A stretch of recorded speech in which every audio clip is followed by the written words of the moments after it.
So I'm Elliot, thank you, and I'm going to talk through the HFEA dashboard.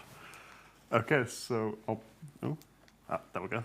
I'll begin with a quick introduction to the UK fertility sector. I'm aware we're a relatively niche area. So in the UK, around 1 in every 7 couples may have difficulty conceiving, and if they want to have children, they may need medical assistance with this. And so in 1990, there was the Human Fertilisation and Embryology Act, which established the Human Fertilisation and Embryology Authority, where I work, the HFEA, and we regulate fertility treatment in the UK and embryo research.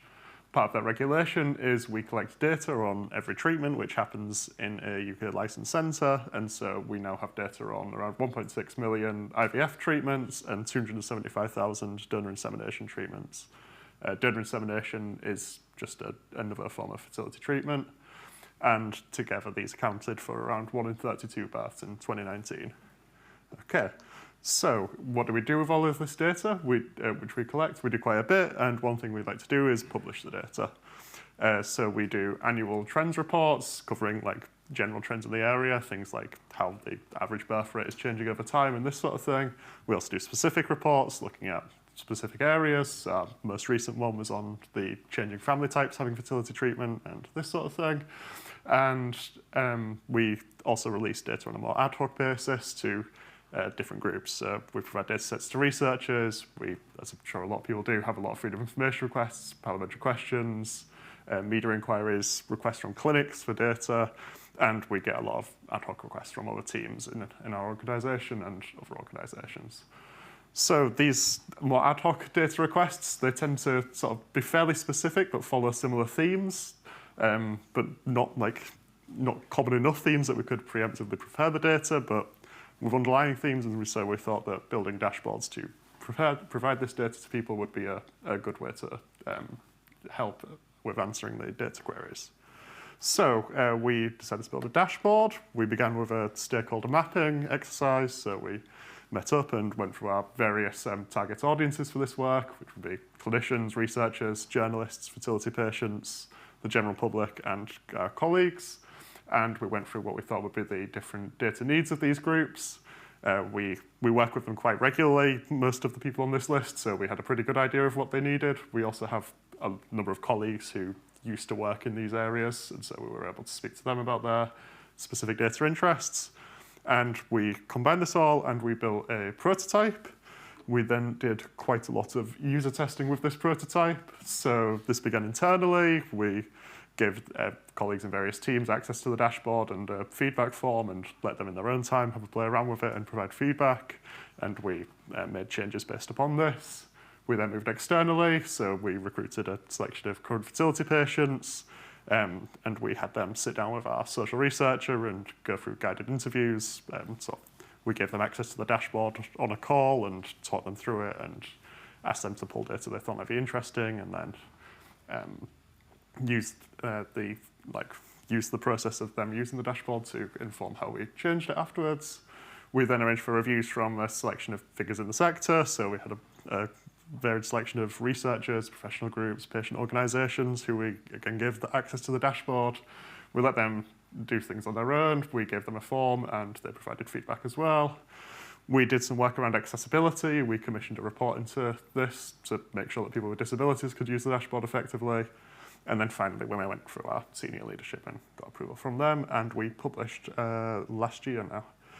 So the final dashboard, after all of this, ended up looking like this. So this is the homepage. You see we have the title and links to 9 different pages. They tend to follow, they cover like different treatment types, birth rates, and some more specific information. And we have a link down the bottom to a feedback form, which we do monitor, and we've made changes based on the feedback gathered after launch. We also have a link to an instructional video, which our communications team developed for people who may struggle to use it.